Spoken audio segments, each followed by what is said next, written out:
Kaisar Agung Seni Bela Diri Bab 2846-2850, Pengadilan Kematian. Melihat seorang biksu muda berani menghentikannya, Sun Kou, yang telah mencapai pencerahan tingkat ke-9, memiliki senyum sinis di wajahnya. Berdengung, tombak di tangannya memancarkan cahaya terang. Tombak itu bagaikan seekor naga, menusuk keras ke arah tinju Luo Xiu. 4 cincin dewa muncul di belakang kepala Luo Xiu. Energi spiral bagaikan kristal mengembun di tinjunya.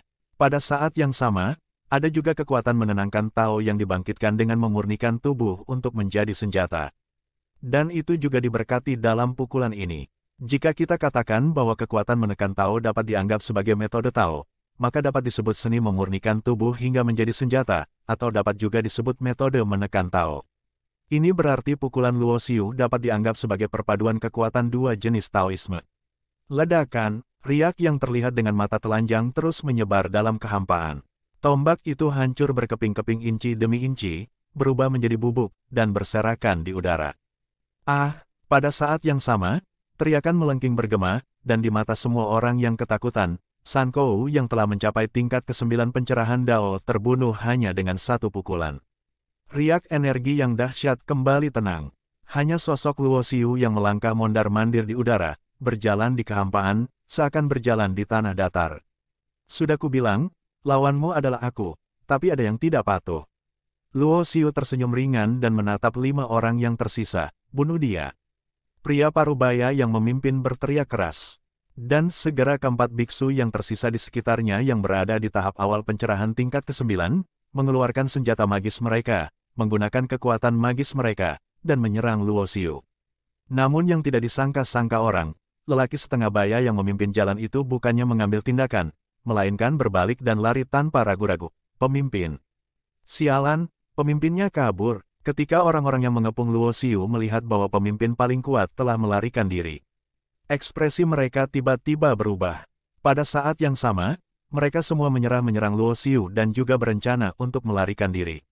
Berdengung, tetapi pada saat ini, waktu dan ruang bergetar. Bulan purnama sederhana muncul di atas kepala Luo Xiu. Jangan khawatir, pemimpinmu tidak bisa melarikan diri. Saat melakukan teknik bulan kuno, Luo Xiu juga mengaktifkan teknik tertinggi. 2 metode Tao bergabung menjadi satu, dan 4 Sun Kou, yang berada di tahap awal pencerahan tingkat ke-9. Tampak membeku di tempat selama sesaat. Meskipun mereka masih bisa bergerak, gerakan mereka sangat lambat. Kaki, Luo Xiu berubah wujud menjadi petir berbentuk naga, yang melesat dan melesat melewati keempat bandit tersebut. Dor, dor, dor, dor, 4 keping kabut darah meledak di udara. Dari awal hingga akhir, kelima bandit yang berada di tahap awal pencerahan tingkat ke-9 bukanlah tandingan Luo Xiu. Sungguh kekuatan yang luar biasa. Mu Lao melihat kejadian ini dengan matanya sendiri. Meskipun dia adalah leluhur yang kuat, dia terkejut dengan kekuatan yang ditunjukkan oleh Luo Xiu. Karena dia tidak akan salah, jejak waktu yang mengalir di tubuh Luo Xiu berusia kurang dari 20.000 tahun. Dibutuhkan waktu kurang dari 20.000 tahun untuk memiliki tubuh sekuat itu, dan potensi masa depannya benar-benar tak terbatas. Ini memungkinkannya melihat harapan kebangkitan kembali Yang Men. Dengan berkah teknik naga petir, sosok Luo Xiu menghilang dalam sekejap, mengejar pemimpin bandit yang melarikan diri. Sesaat kemudian, sosok Lu Tong kembali ke geladak kapal kuno. Keenam bandit yang berada di akhir tingkat pencerahan ke-8 dan di puncak kultivasi telah dibunuh olehnya. Lu Tong juga terluka, tetapi tidak serius. Murid, kamu beruntung telah hidup sesuai dengan takdirmu. Lu Tong menyingkirkan pedangnya dan berjalan mendekati tuanmu dan berkata, dulu, tuanmu akan memuji Lu Tong beberapa patah kata. Bagaimanapun, kekuatan Lu Tong luar biasa untuk seseorang dengan tingkat kultivasi yang sama. Dengan kekuatannya sendiri melawan 6 tingkat kultivasi, dia tidak lebih lemah darinya atau bahkan lebih kuat darinya. Lawan yang kuat dapat dibunuh hanya dengan luka ringan. Namun, dibandingkan dengan Luo Xiu, Mu Lao benar-benar tidak dapat menemukan kata-kata pujian. Di mana kakak Luo? Pada saat yang sama, Lu Tong juga menyadari bahwa Luo Xiu tidak ada di dek. Kakak senior Lu, Tuan Luo baru saja membunuh 5 orang dan kemudian mengejar pemimpinnya, kata Liu Yer di samping. Apa? Mata Lu Tong langsung terbelalak setelah mendengar ini. Walaupun dia tahu bahwa Luo Xiu sangat kuat ketika dia berada di kota Liu Kong, dia bahkan tidak bisa menghalangi gerakan Luo Xiu. Namun, dia tidak menyangka bahwa 5 biksu yang berada di tahap awal pencerahan tingkat ke-9 akan dibunuh oleh Luo Xiu dengan begitu cepat. Hal ini membuat Lu Tong merasa sangat frustrasi. Kembali. Pada saat ini, Mu Lao tiba-tiba berbicara. Lu Tong dan Liu Ye'er mendongak, lalu melihat petir berbentuk naga terbang dari kejauhan dengan kecepatan yang sangat cepat. Hampir dalam sekejap mata, petir berbentuk naga jatuh di dek kapal kuno. Cahaya petir menghilang, dan sosok Luo Xiu muncul. Di rambut ungu panjangnya, masih ada busur petir yang belum sepenuhnya menghilang. Di tangan Luo Xiu, Lu Tong melihat sebuah kepala dengan mata lebar, yang merupakan pemimpin San Kou tadi. Kekuatan saudara Luo benar-benar tak terduga. Lu Tong tidak dapat menahan napas. Biksu itu, yang berada di puncak pencerahan tingkat ke-9, benar-benar terbunuh. Selain itu, ia juga memperhatikan bahwa Luo Xiu tidak memiliki luka apapun di tubuhnya. Hahaha, bagus, bagus, bagus. Mata Mu Lao menatap Luo Xiu dengan penuh semangat, dan suaranya bergema keras di udara. Dia tidak dapat menahan rasa gembira, karena dia melihat potensi yang luar biasa dalam diri Luo Xiu. Tidaklah berlebihan jika dikatakan bahwa dia merasa pemuda di depannya tidak lebih lemah dari para jenius yang dikabarkan di dunia Tao. Di alam Tao, tidak ada orang jenius atau penganut Tao. Karena di tingkat alam Dao Su, mereka tidak berani menyebut diri mereka sebagai Tian Jiao, dan pada saat yang sama memandang rendah mereka yang disebut Daozi di Wuwu. Ini pertama kalinya aku melihat guru begitu bahagia, kata Lu Tong dari samping. Selama bertahun-tahun, Yang Men terus memburuk. Guru tidak berdaya dan tidak dapat mengubah apapun. Tampaknya guru memiliki harapan besar terhadap Anda, saudara Luo. Ketika mengucapkan kata-kata ini, nada bicara Lu Tong tidak mengandung kesedihan atau kecemburuan. Karena dia sangat tulus, Mu Lao memperlakukannya seperti putranya sendiri. Ketika dia melihat tuannya Mu Lao bahagia, dia sendiri akan sangat bahagia. Jadi dia sangat berterima kasih kepada Luo Xiu karena telah membuat tuannya bahagia. Jadi mengapa dia harus pergi ke sana? Cemburu. Kemunculan San Kou hanyalah episode kecil bagi Luo Xiu dan kelompoknya. 3 hari kemudian, garis besar sebuah kota muncul di depan. Kota yang sangat megah. Melihat dari kejauhan, Luo Xiu merasa bahwa kota di kejauhan itu bagaikan binatang buas. Namun juga bagaikan benteng, abadi. Kota Liu Kong hanyalah kota kecil di alam Daksu. Tujuan perjalanan mereka, yaitu kota di depan mereka, adalah kota berskala relatif besar di alam Daksu. Kota itu bahkan lebih megah dan megah daripada kota langit di alam surga.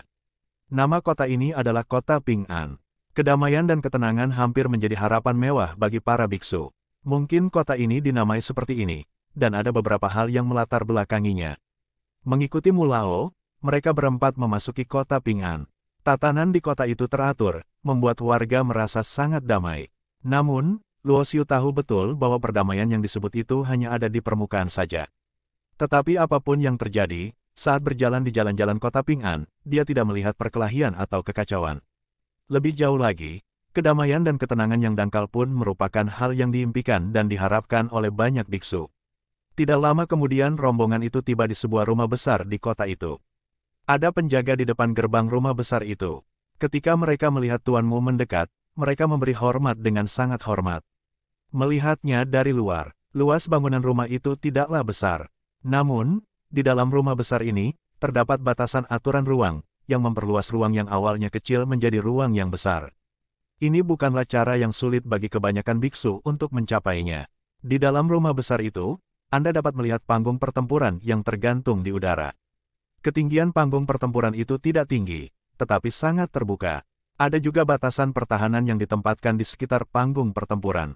Dapat dilihat bahwa ada orang-orang yang bertarung di panggung pertempuran. Suara keras dan fluktuasi kuat dari kekuatan jalan terus-menerus dipancarkan dari panggung pertempuran. Luo Xiu mendongak dan melihat 2 biksu muda bertarung di medan perang. Jejak waktu yang mengalir di tubuh mereka sekitar 70.000 hingga 80.000, dan mereka termasuk generasi muda. Kekuatan kedua orang ini juga seimbang, dan tingkat kultivasi mereka juga serupa. Mereka berdua berada di tahap akhir pencerahan tingkat ke-7. Kedua orang di medan perang ini juga merupakan murid yang direkrut sekte yang dari luar, kata Mu Lao. Hanya 2, Luo Xiu tercengang. Tiandimen adalah salah satu dari 3 kekuatan terkuat di utara alam Daksu.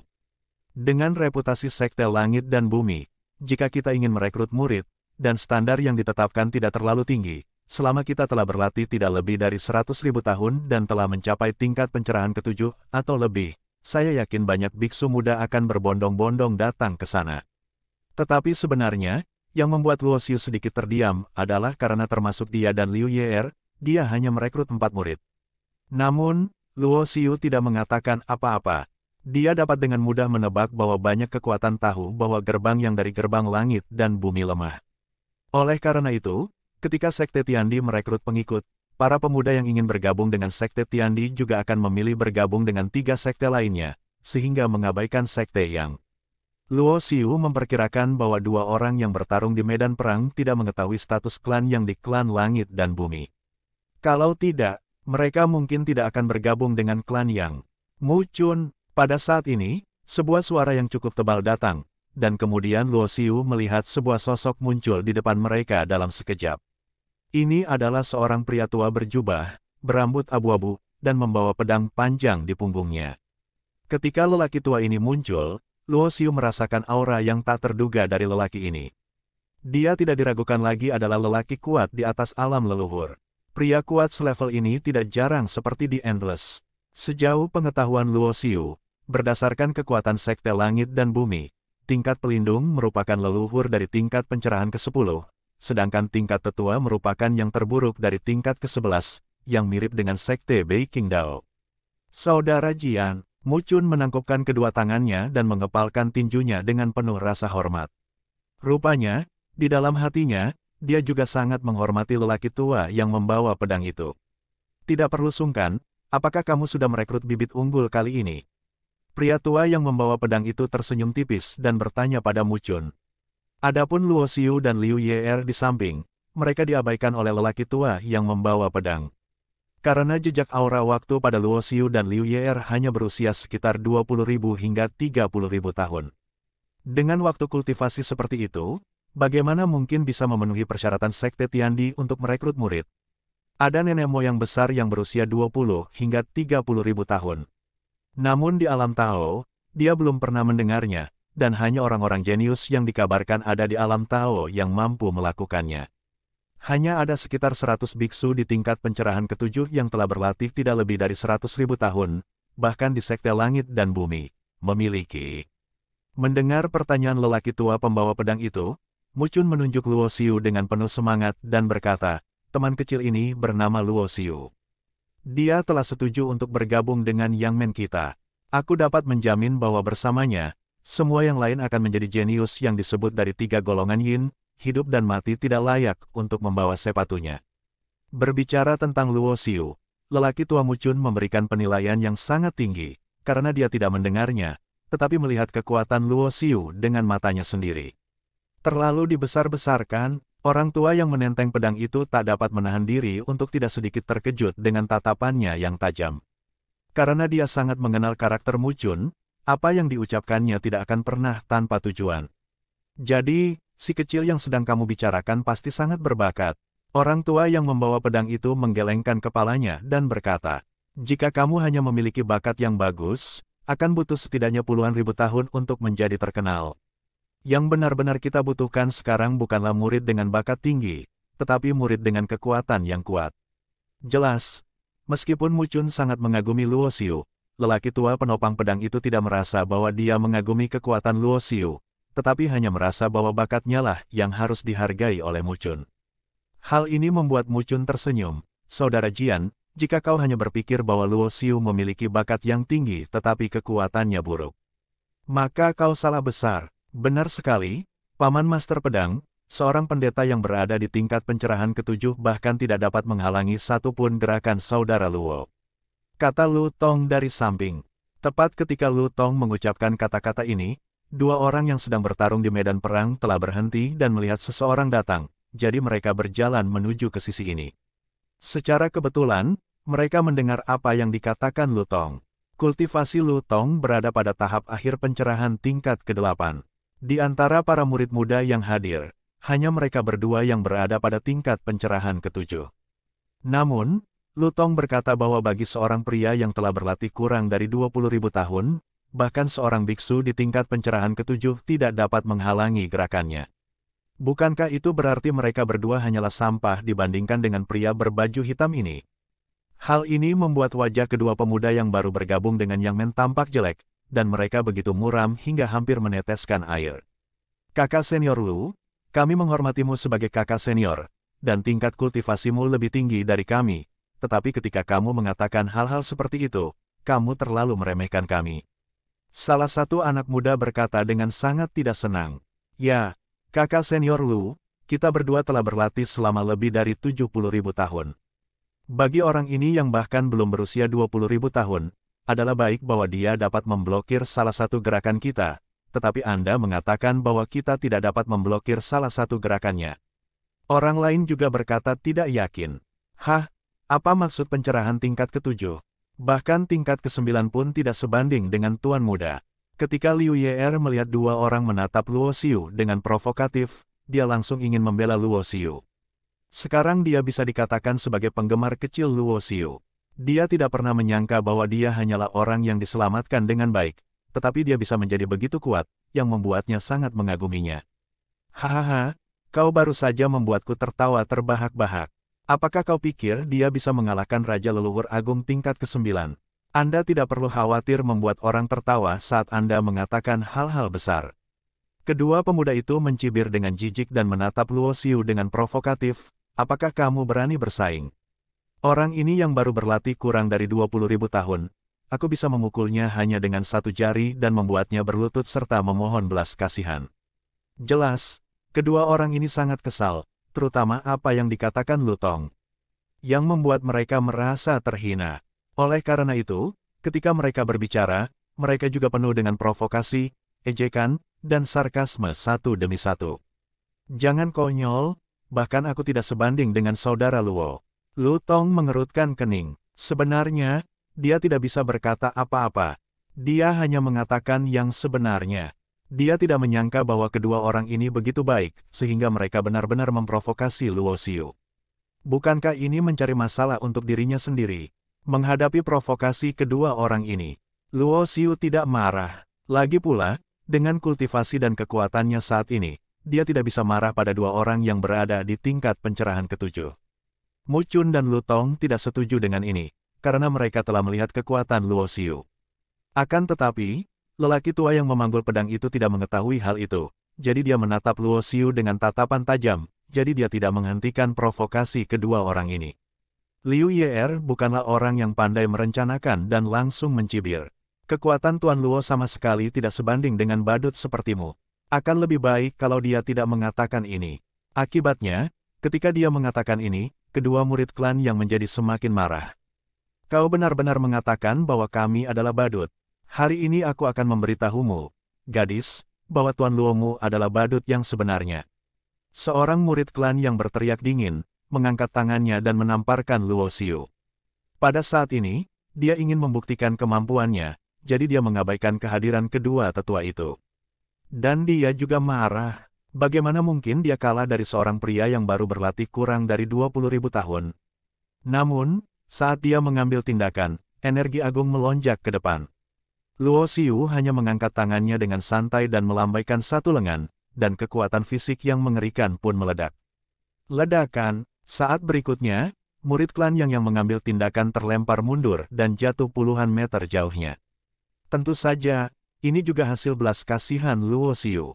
Kalau tidak, mengingat orang-orang ini hanya memiliki tingkat kultivasi pencerahan tingkat ke-7. Dia dapat meledakkan mereka menjadi kabut darah dengan pukulan biasa. Terus terang saja, pada tingkat pencerahan ke-7, mungkin hanya para jenius yang ada di dunia Tao yang dapat bertarung dengannya.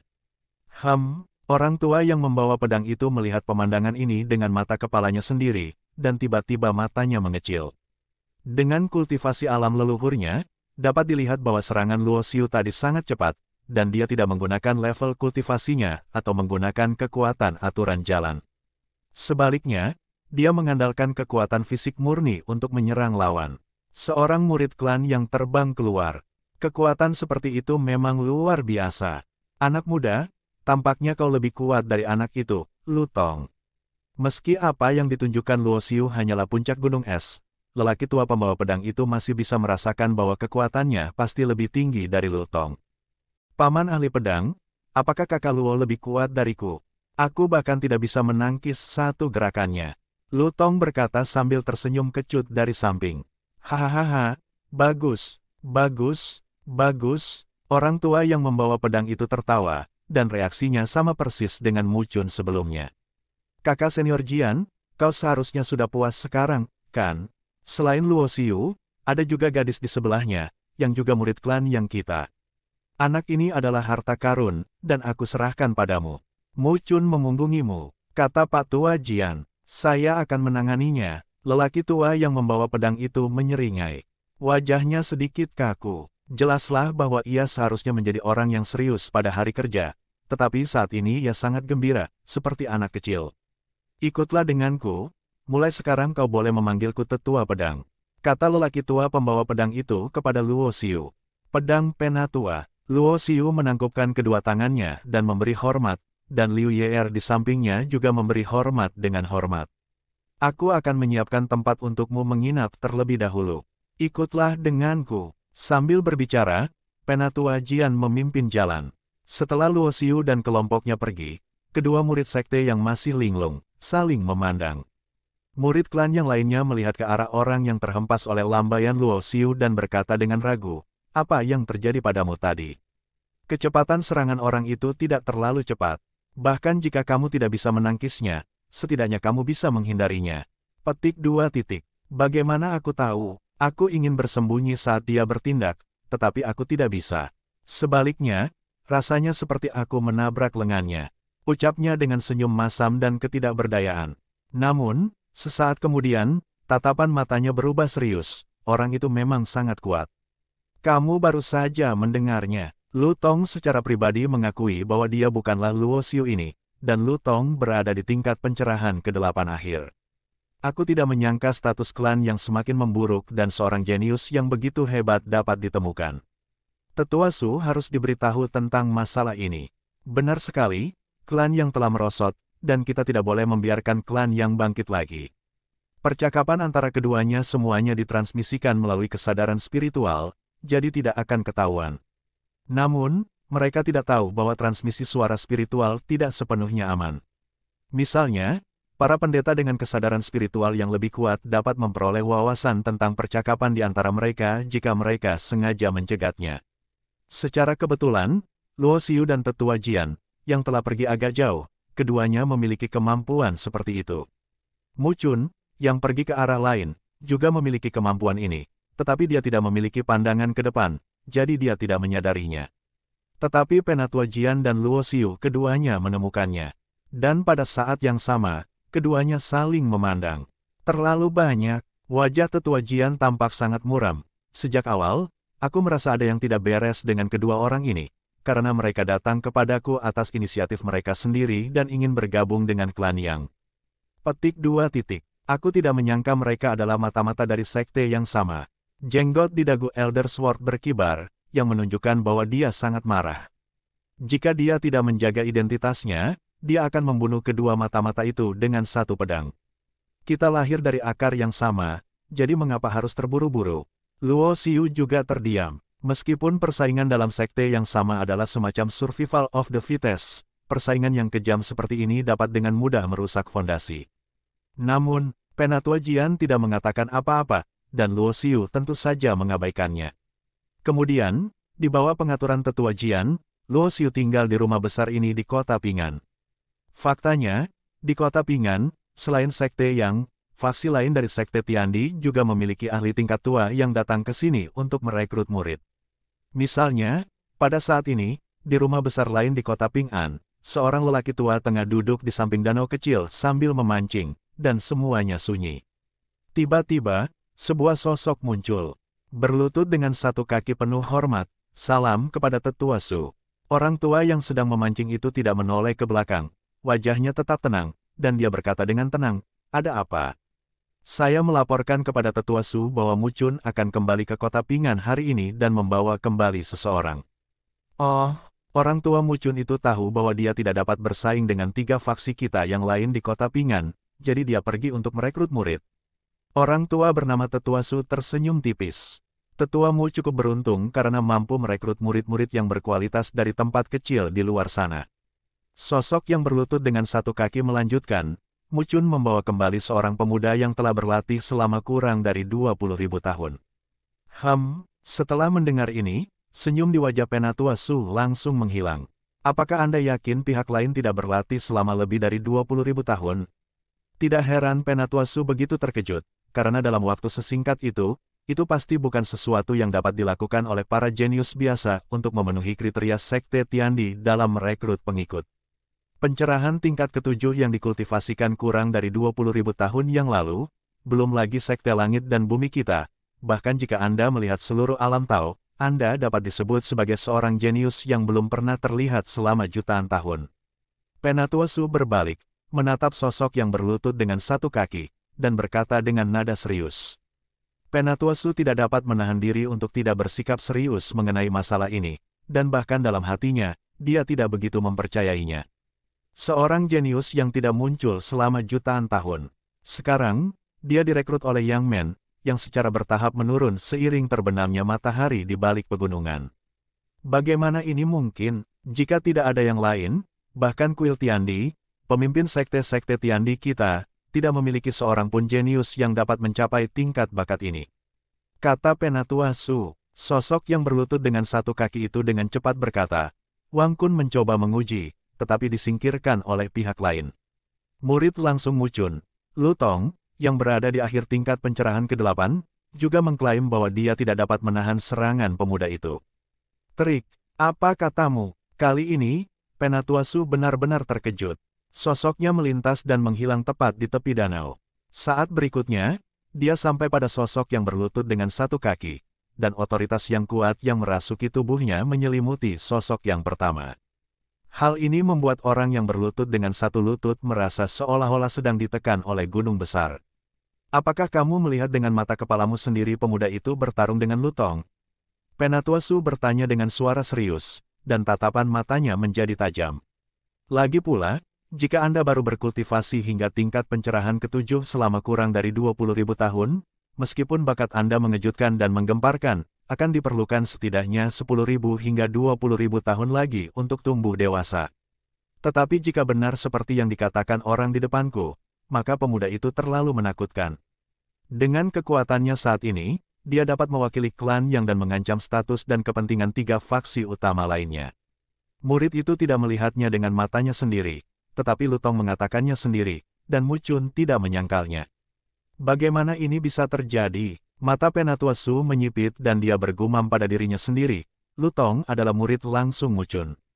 Kultivasinya berada di tingkat ke-8 akhir dari Proving Dao, dan dia bahkan tidak bisa menghalangi satu gerakan pun. Bukankah itu berarti Mu Chun akan membawanya kembali? Kekuatan pemuda itu setidaknya telah mencapai tingkat pencerahan ke-9. Tingkat pencerahan ke-9 setelah berlatih kurang dari 20.000 tahun. Dia bahkan belum pernah mendengar tentang seorang jenius yang begitu hebat. Mungkin kejeniusan di dunia Tao dapat mencapai level ini, tetapi level eksistensi apakah yang dimiliki oleh kejeniusan di dunia Tao? Bagaimana ia bisa muncul di alam Daksu? Meskipun alam Tao termasuk dalam batas-batas alam Tao dalam arti tertentu. Tetapi dibandingkan dengan dunia Tao yang nyata, hal itu tidak layak disebutkan sama sekali. Seperti halnya di dunia yang tak berujung, para pendeta di alam atas memandang rendah para pendeta di alam bawah. Kekuatan besar di alam Dao Su sebenarnya tidak menganggap serius apa yang disebut warisan teratas di domain atas tak berujung. Dengan alasan yang sama, bagi kekuatan-kekuatan besar di dunia Dao yang nyata, apa yang disebut kekuatan-kekuatan besar di dunia Dao yang virtual tidak layak disebut sama sekali. Ini adalah kesenjangan mendasar dalam tingkat dan kelas. Para murid berspekulasi bahwa pihak lain mungkin memiliki beberapa teknik rahasia yang dapat menyembunyikan jejak tahun-tahunnya sendiri. Kalau tidak, terlalu berlebihan untuk memiliki kekuatan seperti itu dalam waktu kurang dari 20.000 tahun. Pria yang berlutut dengan satu lutut itu berkata, "Kau benar, memang ada kemungkinan seperti itu. Kalau tidak, orang jenius seperti ini tidak akan muncul di alam Dao. Jika ditempatkan di alam Dao, dia bisa menjadi seorang jenius di alam Dao." Penatua Su mendengar ini dan sangat setuju.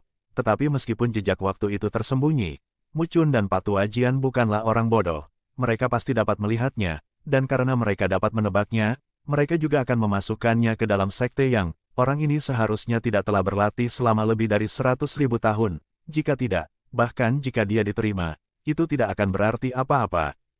Penatuasu bijaksana. Pria yang berlutut dengan satu kaki itu dengan cepat menyanjungnya. Menanggapi pujian tersebut, Penatuasu tersenyum tipis. Meski begitu, kekuatan pencerahan tingkat ke-9 masih berusia kurang dari 100.000 tahun. Generasi muda sekte Tiandi kita dapat dianggap sebagai seorang jenius yang sangat kuat. Aku tidak menyangka Mu Jun. Orang tua itu sangat beruntung. Setelah mengatakan ini, Penatuasu menyipitkan matanya sedikit. Ketika kamu kembali, pergilah temukan orang bernama Luo Xiu itu, dan katakan padanya bahwa jika dia bersedia beralih ke sekte suci kita. Sekte suci dapat memberinya 2 sertifikat. Senjata Dao tingkat 10, sebuah fragmen pembentuk dunia yang mencapai tingkat ke-10 Dao. Ini, pria yang berlutut dengan satu kaki itu terkejut. Dia tidak menyangka Penatuasu akan begitu bersedia. Lakukan saja, selama dia memang sangat berkuasa. Manfaat dan nilai yang dapat diciptakannya bagi para siswa kita akan semakin besar ketika dia pergi ke tempat itu di masa depan. Sambil berbicara, Penatuasu melambaikan tangannya. Lelaki yang berlutut dengan satu kaki itu tidak berkata apa-apa lagi, lalu menghilang dalam sekejap. Di dalam ruangan yang diatur oleh Tetua Jian, Luo Xiu duduk bersila dan masih menyimpulkan tingkat ketiga dari hukum tertinggi. Dia telah berlatih banyak teknik Tao, dan nilai-nilainya semuanya sangat tinggi. Tetapi jika kita berbicara tentang metode Tao yang paling potensial, sudah pasti metode Taisang, diikuti oleh metode naga petir dan kekuatan tubuh fisik untuk menekan Tao. Adapun kekuatan magis ilmu pedang yang selalu ingin diciptakannya, ia tidak pernah sepenuhnya menyempurnakannya. Ia hanya memahami ilmu pedang dan dapat mempraktikkan hukum suci 9 kesengsaraan. Meskipun Daluova dikenal sebagai 10 metode Tao yang paling kuat, namun dalam pandangan Luo Xiu, itu bukanlah Taoisme miliknya sendiri, dan pada akhirnya akan ada batasnya. Hanya jati diri Anda sendiri yang memiliki kemungkinan tak terbatas dan lebih konsisten dengan diri Anda sendiri. Meskipun Luo Xiu belum bertemu siapapun di alam yang sama yang dapat bersaing dengannya sejauh ini. Dia telah mendengar Gu Yue membicarakannya. Di dunia Tao, mereka yang tercerahkan bukanlah yang terkuat. Di atas mereka yang tercerahkan, bahkan ada raja-raja suci dari alam Tao, makhluk-makhluk yang bahkan lebih kuat daripada raja-raja suci dari alam Tao. Dengan kata lain, orang-orang jenius yang dijuluki sebagai orang jenius di dunia Tao, metode Tao yang mereka praktikkan niscaya sangat dahsyat, tidak jauh lebih buruk daripada metode Daluo. Ditambah lagi dengan lingkungan yang unggul dan bakat bawaan yang kuat. Metode jati diri yang diciptakan oleh para jenius tersebut juga akan sangat kuat, dan niscaya akan ada musuh kuat yang bersaing dengannya di masa mendatang. Luo Xiu selalu percaya diri, tetapi tidak pernah terlalu sombong, karena dia yakin betul pada suatu kebenaran. Artinya, dia dapat diberkati secara kebetulan, dan begitu pula orang lain. Bahkan kesempatan dan berkat yang tersedia bagi orang lain mungkin lebih kuat dan lebih dahsyat daripada miliknya. Jadi bukan tidak mungkin di dunia ini ada seorang jenius yang lebih hebat darinya. Dibandingkan dengan hal-hal lain, masalah monumen peringatan tidak pernah terpecahkan. Memikirkan apa yang terjadi saat itu, Luo Xiu sebenarnya merasa sedikit takut. Di dalam monumen peringatan itu terdapat jiwa yang kuat, yang pernah mencoba menguasai tubuhnya, bahkan mengambil alih kendali atas tubuhnya. Meski dalam kondisi itu, dia bahkan memiliki kekuatan untuk membunuh leluhurnya dengan mudah. Luo Xiu lebih suka tidak memiliki kekuatan yang tidak terkendali seperti itu. Namun, sekarang, monumen penekan jiwa ditekan oleh 2 batu aneh Tianyun, dan dia tidak dapat berkomunikasi dengan jiwa di monumen penekan jiwa. Atau mungkin ada yang tidak beres dengan jiwa di dalam tablet penekan jiwa, sehingga untuk sementara tidak dapat berkomunikasi dengannya, atau mungkin juga tidak aktif, menunggu kesempatan berikutnya untuk menguasai tubuhnya. Namun, jika Luo Xiu memikirkannya dengan saksama, dia akan menemukan bahwa jiwa di dalam monumen penekan jiwa selalu damai, dan hanya terakhir kalinya tubuhnya tiba-tiba direbut. Artinya, kondisi jiwa yang ada di monumen penekan jiwa itu tidak akan terlalu baik. Pada saat yang sama, di selatan alam Daksu, area di mana alam Daksu terhubung dengan alam tanpa akhir, 2 sosok yang anggun dan bergerak muncul di alam ilahi Beiqing. Apakah ini alam dewa Beiqing? Gadis berbaju biru itu melihat sekeliling dengan rasa ingin tahu. Ya, ini adalah alam ilahi Beiqing. Gu Yue berkata sambil tersenyum, kau seharusnya bisa segera bertemu dengan saudaramu, kan? Sambil berbicara, sosok Gu Yue melintas dan terbang langsung ke kota suci Beiqing. Kakak Yue, tolong tunggu aku. Sudut mulut gadis bergaun biru itu terangkat, lalu dia pun berubah menjadi aliran cahaya dan mengikuti. Memasuki kota suci Beiqing, Gu Yue secara acak menemukan seorang pejalan kaki dan bertanya, apakah kamu tahu tentang konferensi Dao tanpa akhir? Pejalan kaki ini adalah seorang biksu setengah baya, dan dia sedikit marah ketika dihentikan. Namun, ketika dia melihat bahwa orang yang bertanya kepadanya adalah seorang gadis yang tampak muda, sikapnya segera melunak dan dia berkata, tentu saja aku tahu. Apakah gadis itu baru saja datang ke kota suci Beiqing? Konferensi diskusi tanpa akhir telah berakhir. Sudah berakhir? Gu Yue tercengang. Ya, sudah lama sejak kita selesai di Beiqing Daomen. Sayang sekali kita tidak bisa masuk untuk menyaksikan pertempuran dan menyaksikan keanggunan para pemuda dan orang-orang kuat itu.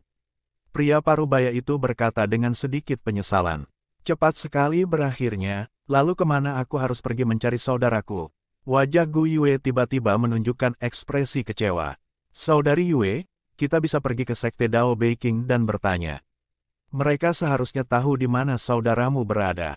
Karena konferensi Dao tanpa akhir diadakan oleh Sekte Dao Beiqing, apakah mungkin saudaramu sekarang menjadi murid Sekte Dao Beiqing? Gadis berpakaian biru itu menghiburnya dan berkata, Ling Ling, kamu sangat pintar. Gu Yue segera berseri-seri, meraih tangan gadis berbaju biru, dan hendak pergi ke Beiqing Daomen. Aku ingin tahu siapa saudaramu, gadis. Pria parubaya itu tercengang. Dari apa yang kamu katakan, tampaknya saudara laki-laki gadis itu adalah seorang jenius yang berpartisipasi dalam konferensi Dao tanpa akhir. Itu sudah pasti, saudaraku adalah jenius yang paling kuat, kata Gu Yue. Tetapi ku dengar ada yang meninggal di konferensi Taoisme tak berujung. Pria parubaya itu menggelengkan kepalanya. Aku punya hubungan dengan orang-orang dari Kastil Tianlei, dan Kastil Tianlei punya hubungan baik dengan Sekte Dao Beiqing. Kalau begitu, katakan padaku siapa nama saudaramu. Mungkin aku pernah mendengarnya. Gu Yue dan gadis berbaju biru memang akrab satu sama lain. Maka dari itu pria parubaya itu bersedia memberikan sedikit bantuan. Nama saudaraku adalah Luo Xiu. Dengan kekuatan saudaraku dan semua kantong anggur dan kantong beras di Endless, siapa yang bisa menjadi lawan saudaraku? Gu Yue berkata dengan nada meremehkan. Luo Xiu, ketika lelaki setengah baya itu mendengar nama ini, ekspresinya tiba-tiba berubah karena terkejut. Ada apa? Kata Gu Yue. Tidak, tentu saja tidak masalah. Ketika pria parubaya itu mendengar nama Luo Xiu, hatinya dipenuhi dengan kekacauan. Karena dia sama sekali tidak asing dengan nama ini. Sebelum forum Taoisme tanpa akhir dimulai, sesuatu menyebar di kota Beiqing, Tuan Muda Kastil Tianlei terbunuh. Orang yang membunuh Tuan Muda Kastil Tianlei adalah Luo Xiu. Akibatnya, pemilik Kastil Tianlei secara pribadi pergi ke Beiqing Daomen, tetapi hanya dapat kembali tanpa hasil. Nama Luo Xiu menjadi terkenal di kota suci Beiqing. Namun, seperti yang dikatakan pria parubaya itu sendiri, dia mengenal orang-orang dari Kastil Tianlei. Jadi dia juga tahu, jika dia membawa adik Luo Xiu ke Kastil Tianlei, dia pasti akan mendapat hadiah besar. Sejak putranya terbunuh, pemilik Kastil Tianlei selalu ingin memakan Luo Xiu hidup-hidup. Hal ini membuat lelaki parubaya itu sedikit berjuang dalam hatinya. Sekilas, jelas terlihat bahwa kedua gadis ini belum lama berlatih dan kurang berpengalaman. Kedekatan alami mereka membuatnya tidak tega menyakiti mereka. Namun, ketika dia berpikir bahwa jika dia bisa mendapatkan hadiah dari Kastil Tianlei, itu akan meningkatkan kultivasinya, dan bahkan membuat pemilik Kastil Tianlei berutang budi padanya. Maka dia akan dapat melakukan hal itu di kota Beiqing. Kota ini benar-benar berkembang, tidak berlebihan untuk mengatakan bahwa kota ini telah mencapai langit dalam satu langkah. Pada akhirnya, kepentingan intilah yang menang. Senyuman muncul di wajah pria parubaya itu, gadis, jika kamu ingin menemukan Luo Xiu, maka kamu benar-benar telah menemukan orang yang tepat, karena kebetulan aku tahu di mana dia berada. Kau tahu, mata Gu Yue berbinar. Dia benar-benar tidak memiliki banyak pengalaman dalam dunia seni bela diri. Lagi pula, waktu yang dihabiskannya dalam keadaan sadar selama bertahun-tahun terlalu singkat, dan dia hanya memiliki sedikit kontak dengan orang luar. Adapun Ling Ling yang keluar bersamanya, dia juga tidak punya banyak pengalaman. Dia dulunya gadis yang baik dan jarang keluar rumah. Ya, Tuan Luo tinggal di Kastil Tianlei dan memiliki hubungan baik dengan pemilik Kastil Tianlei. Pria parubaya itu berkata tanpa hati nurani. Cepat bawa kami ke sana, terima kasih banyak. Gu Yue sangat gembira, karena kali ini dia keluar untuk menemui Luo Xiu. Walaupun mereka telah berpisah terakhir kali, dia tidak dapat menahan diri untuk tidak kembali menemuinya lagi, karena tak lama kemudian, dia akan benar-benar tertidur, dan tidurnya akan berlangsung lama. Ikuti aku. Pria parubaya itu selalu menyunggingkan senyum di wajahnya, tetapi saat dia berbalik untuk memimpin jalan, dia masih mendesah dalam hati. Jangan salahkan aku, jika kamu tidak melakukannya sendiri, langit dan bumi akan menghukummu. Setelah memikirkan hal ini, pria parubaya itu menenangkan rasa bersalah di hatinya dan berjalan menuju Kastil Tianlei. Tidak lama kemudian, dipimpin oleh pria parubaya itu, mereka bertiga tiba di gerbang Kastil Tianlei. Ketiga murid benteng Tianlei yang menjaga gerbang mengerutkan kening. Dan saat mereka hendak bertanya, sebuah suara keluar dari telinga mereka.